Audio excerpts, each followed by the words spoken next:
Hey there, welcome to the Indestructible PR Podcast. I'm your host, Molly. Hey there, welcome to the Indestructible PR Podcast. I'm your host, Molly McPherson, and this episode is a different episode. It is based off of one news article that I read earlier today that absolutely blew my mind. I had to bring it somewhere. I thought it's too long for TikTok. I think this is a perfect podcast piece because I know many of my listeners are communication, media, news, leadership related. And there is a through line in this article that plays directly to what I do, to public relations, specifically, crisis management, issues management. Because as I was reading it, and I thought, oh, this article's starting in one place, but I could bring this to clients who I talk to about when they're dealing with these outside groups or special interest groups or people who are very activist minded.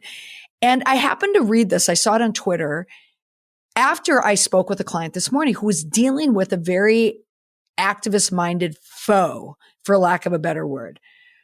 And I thought it tied in nicely. But then as I was reading the article, it had such a surprise twist, almost like a Sixth Sense ending.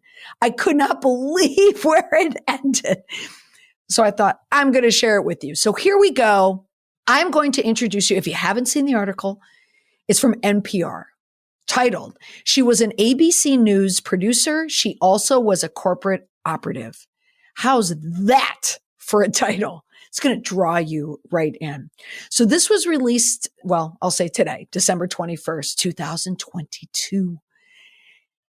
And NPR reported on this story so it was heard on Morning Edition, and then it was posted to their website. So NPR's David Folkenflik reported on the story with Mario Arzia and Miranda Green of Floodlight. And that's a nonprofit newsroom that investigates interests, like powerful interests as it relates to climate action. So Floodlight kind of sounds like Spotlight from the Boston Globe. Remember that great movie? One of my favorite movies. Anyway, so the article goes in, the news story explains what happened to a member of the Florida House of Representatives when he met up with an ABC News producer. But the twist, or the first one, is that she wasn't. So we're in Florida. It's July 2018. There's a producer. Her name is Kristen Hentschel, and she confronts a politician. And she does the typical journalist ambush. She comes at him. So she has a microphone. She has a camera. She's coming at him with all the questions. I just know from my experience what people do when they're ambushed, particularly by a journalist. I've worked in media relations. I've worked on the other side. I've worked in news, but I've spent so much time, last decade of my career doing media training, helping clients with media training. We talk about the ambush interview, but what's interesting, you don't see the ambush interview as much from a journalism point of view. I see it more with people acting like activists, customers or groups, special interest groups. They use a lot of journalistic techniques, but they don't say that they're journalists. So here we have a case of a journalist who's acting like a journalist, but she's not working as a journalist when she confronts Toby Overdorf. So he was a candidate. And what she was talking to him about was 20 dead gopher tortoises. If you can't tell, I'm looking at the article. I'm not reading off a script. I'm going through the article. So she wanted to ask about these gopher tortoises. Now Overdorf knew immediately. And unlike most people when they're ambushed, he knew she was wrong because he's an environmental engineer and he served as a wildlife consultant on the construction project that she was referring to.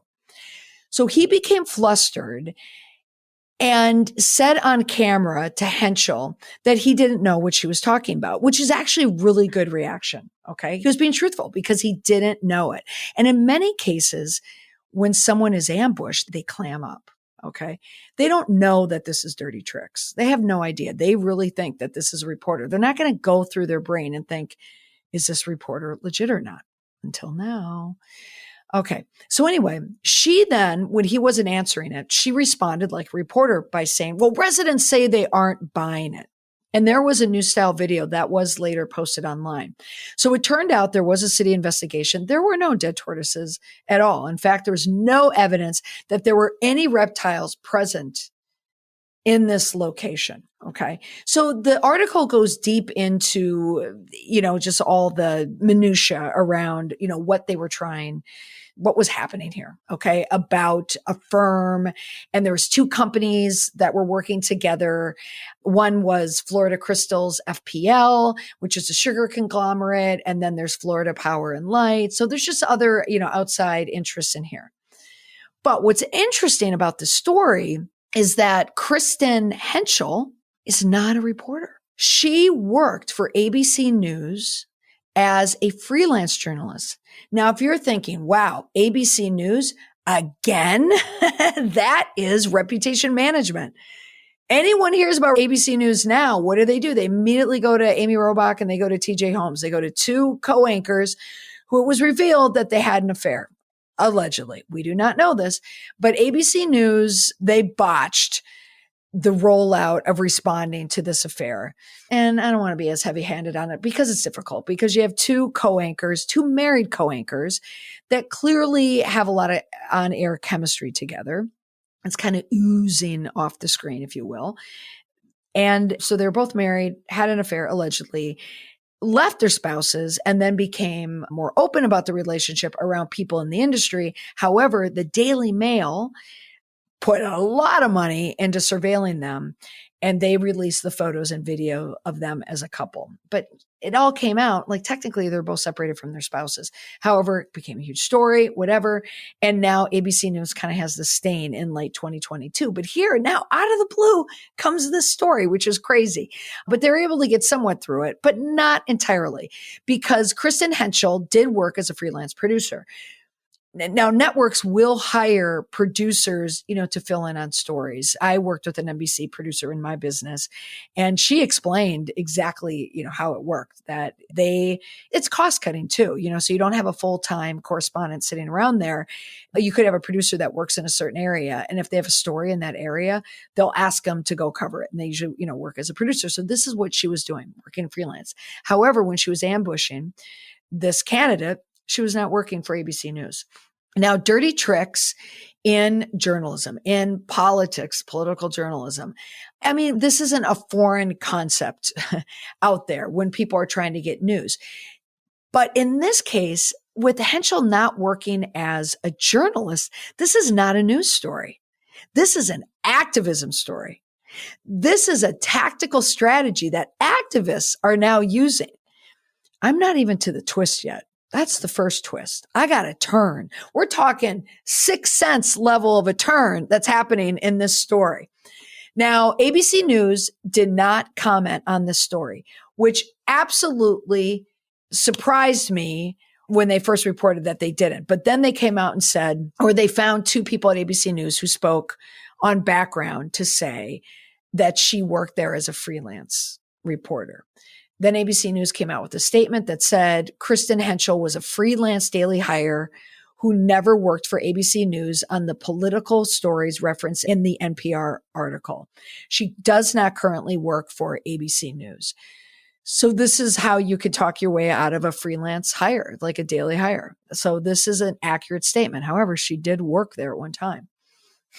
But what she was doing, working as a journalist while simultaneously working as an advocate. That's the twist. That is so new. Now, it just so happens this morning, I was working with a client who was dealing with activist-minded opponents in their business. They had a petition against this client. There were people talking about them on Reddit, and someone called themselves an activist against this client. Now, this client did nothing wrong. And a lot of what this activist group was doing was, a lot of it was kind of trumped up. It was wrong. So I'm trying to untangle my client from all of that. But I was explaining the tactics used by these activist-minded people. But this, not in a million would I have dreamed that they would have hired someone to act like a journalist. But I got to tell you, it's pretty clever. It's pretty clever. How would anyone know? She had a card in her hand that said she worked for ABC News. Anyone would believe that she worked for ABC News. Anyone would believe. And she wasn't being dishonest because she worked for them as a daily hire freelancer, but she didn't say she wasn't working with them on that story, but she didn't lie, right? And no one's going to question that. So it's quite brilliant, really, if you think about it. But here's the twist. So the story goes on, and it goes into the more the minutia and all the different people that work. It's a Webby story, and it's interesting. I have the article listed in the show notes. Definitely read it. But here's the crazy twist. And maybe some of you don't even find this interesting, this twist, but I do. Now I'm just going to backtrack 24 hours. At this time, yesterday, I was on TikTok, not a surprise, and I came across a post about Conan O'Brien hosting the 2006 Emmys. And I watched the whole TikTok because it was his opening act or the opening number for the Emmys. It's not a number. What do you call it when it's the Emmys? I don't know. The opening. And I remembered it because it was so funny. Conan O'Brien starts off, he shows up on an island after a plane crash. Oh, no, he's on a plane. The plane crashes. And then he ends up on the TV show Lost. And he's on the island. And then he goes down the hatch, like in the TV show Lost. And then he comes in and crashes through the ceiling on The Office. And then after The Office, I don't remember where he went, but at the very end, he walks in a door and he's on the set of To Catch a Predator. That was the NBC News investigative report the correspondent was Chris Hansen. Is it all coming back to you now? Where he would expose predators that would be coming to homes to hook up with young people. But the clip, which watching it now, like I was watching it. So Conan O'Brien kind of ends up in this kitchen and he's on the grainy black and white, video, and Chris Hansen comes in and Conan O'Brien's really nervous that he's there. But I'm thinking, okay, that was in 2006. I don't know if that skit would have worked in 2022. Well, one reason it wouldn't have worked is because Chris Hansen, if you remember, was fired from NBC and the program To Catch a Predator because it was revealed in the National Enquirer that Chris Hansen had a mistress. I remember this story. I remember when it happened, and I remember who the mistress was. The mistress was Kristen Caldwell, and she was a reporter for, I'm not even looking this up. I should Google this to verify it. But I'm almost positive I remember this correctly. She worked as a reporter for the NBC affiliate in Palm Beach. And I actually don't know if Palm Beach has an affiliate or if it's Miami. I'm almost positive it was Palm Beach. And so they clearly met through NBC. So she has an affair with Chris Hansen. It's revealed. Oh, look at this. The whole story comes around because I talked about ABC News and Amy Robach and TJ Holmes. What do you know? It's our full circle moment. But there's one more twist. Chris Hansen loses his job. Kristen Caldwell loses her job. And I remember thinking at the time, man, that would suck. You're a young reporter. This is your first big job at a network affiliated local TV station. And you lose your job because you're having an affair with an older man. Oh, at the network. Oh, what? I thought at the time, what is ever going to happen to Kristen Caldwell? Like, what is she going to do for a job? It turns out she got hired again at ABC News as a freelance daily hire reporter, going by the name Kristen Hentschel. How crazy is that? Also, Kristen Hentschel, if you go to her LinkedIn, she doesn't say her previous name. She says that she works for Good Morning America, again with the bad rap. Oh my gosh. So she said she works at ABC News. She said that she went to school in Palm Beach, but she doesn't say that she worked for NBC as Kristen Caldwell. She is now working not only as a journalist or formerly as a journalist for ABC News, but also as an advocacy consultant.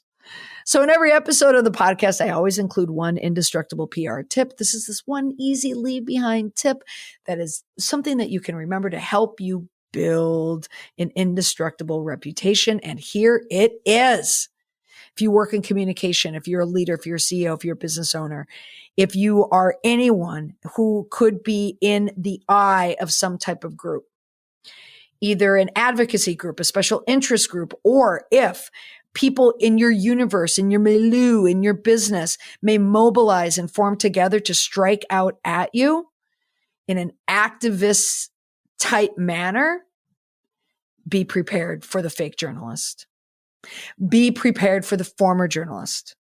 That's why I take that back. Not fake journalist, former journalist. Someone who knows the moves, someone who knows how to speak like a journalist, act like a journalist. They're holding the camera. They got the mic, got their card.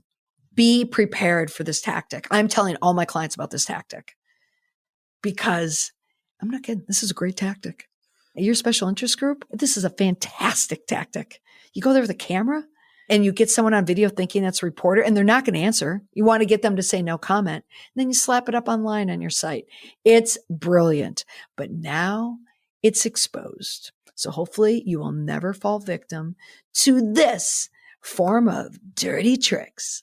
And that's all for this week on the podcast. Thanks so much for listening. Bye for now.